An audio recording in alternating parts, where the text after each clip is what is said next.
Thank you.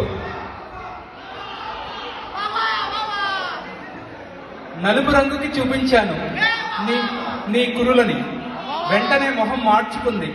తెలుపు రంగుకు చూపించాను నీ నవ్వుని, వెంటనే తెల్లబోయింది.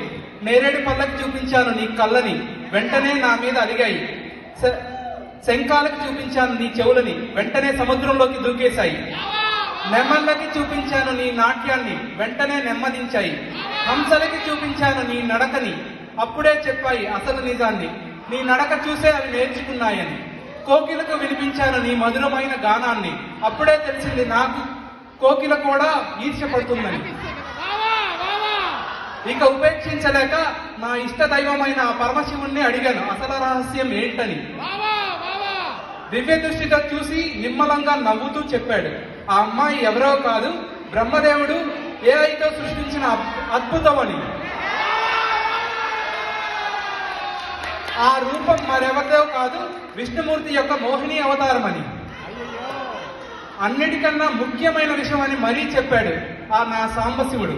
ఈ కవిత విన్న వాళ్ళకి ఈ విశ్వాస నామ సంవత్సరము అష్టైశ్వర్యాలు, సుఖ సంతోషాలు, మంచి ఆరోగ్యం, నిత్య యవ్వనాన్ని ప్రసాదిస్తున్నానని.